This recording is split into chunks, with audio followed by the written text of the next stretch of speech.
প্রশংসা পেলে নারীরা বড্ড খুশি হয়। যদি আপনি বলেন যে তোমার রান্নাটা আজকে অসাধারণ হয়েছে, দেখবেন আরেক বাটি আইনা দিতেছে, খাইতে পারতেছে না, এরপর পাতে তুলে দেয়, আরেকটু খাও, আরে খাও না, আছে না নাই? ওই যে প্রশংসা করছেন, খুশি হয়ে গেছে তো।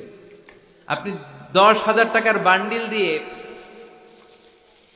আপনার বউকে যত খুশি করতে না পারবেন, রান্না মজা হয়েছে এইটা বলে আপনি অনেক বেশি মনে মনে নিয়ত করছে যে আয় রে, জীবনে তো রান্নার প্রশংসা করলাম না, আজকে রান্নার প্রশংসা করব। তো মাহফিল শেষে বাসায় গেছে, স্ত্রী তাকে খাবার দিয়েছে, স্বামী খাবার খায় আর মিটি মিটি হাসে। স্ত্রী বলে, এই মাহফিল শুনে আসছো, রাত বাজে 12টা, খাচ্ছ ভালো কথা, হাসো কেন? তো স্বামী বলে, হাসি এর কারণ হচ্ছে তোমার রান্নাটা আজকে এত মজা হয়েছে না জীবনে, আজকে বাড়াই বাড়াই করতেছে তো, জীবনে এত মজার রান্না খাই নাই, রান্না মজা হয়েছে শুই না। স্ত্রী তো রেগে গেছে, কি গত 10 বছর ধরে তোমারে রান্না করে খাওয়াই, একদিনও রান্নার প্রশংসা করলা না, আর আজকে পাশের ঘরের ভাবি একটু গরুর গোশতের তরকারি পাঠাইছিল বাটিতে করে, পাশের ঘরের ভাবি একটু আমাদের বাড়িতে তরকারি পাঠাইছিল, তো ওই তরকারি দিয়েই তোমাকে খাবার দিছে, আজকে আর রান্নাটার আমি করি নাই।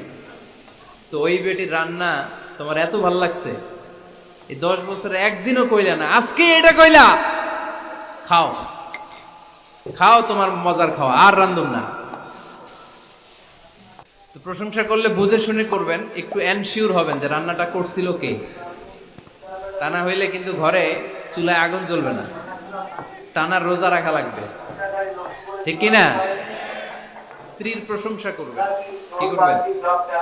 প্রশংসা। আমরা খালি দোষ খুঁজি, তোমার রান্না ভালো না, তোমার চেহারা ভালো না, তোমার বাপ ভালো না, তোর মা ভালো না, তোর 14 গোষ্ঠী খারাপ, আছে না নাই?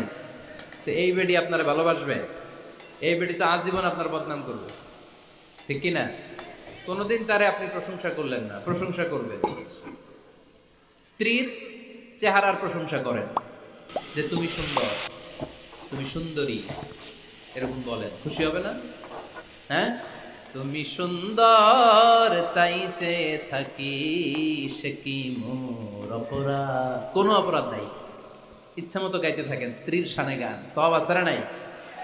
তবে শুধু স্ত্রীকে শোনানো যাবে, ভাবিরে শোনানো যাবে, শালীরে শোনানো যাবে, পাশের বাড়ির কাউরে শোনানো যাবে?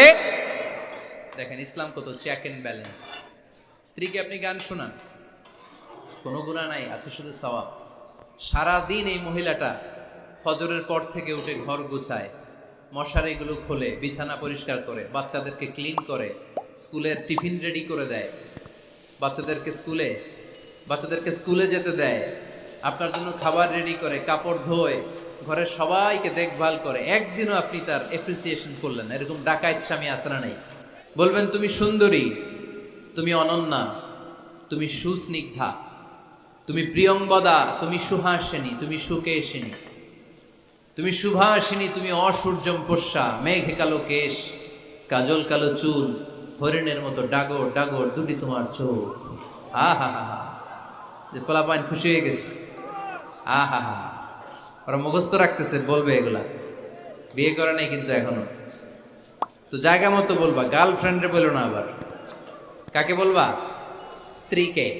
কাকে? স্ত্রীকে। পারা যাবে না? একটু অ্যাপ্রিসিয়েশন দেওয়া যাবে না ওনাদেরকে? একটু প্রশংসা করবেন। প্রশংসা পেলে নারীরা বড্ড খুশি হয়। যদি আপনি বলেন যে তোমার রান্নাটা আজকে অসাধারণ হয়েছে, দেখবেন আরেক বাটি আইনা দিতেছে, খাইতে পারতেছে না, এরপর পাতে তুলে দেয়, আরেকটু খাও, আরে খাও না, আছে না নাই? ওই যে প্রশংসা করছেন, খুশি হয়ে গেছে তো। আপনি 10,000 টাকার বান্ডিল দিয়ে আপনার বউকে যত খুশি করতে না পারবেন, রান্না মজা হয়েছে এইটা বলে আপনি অনেক বেশি মনে মনে নিয়ত করছেন।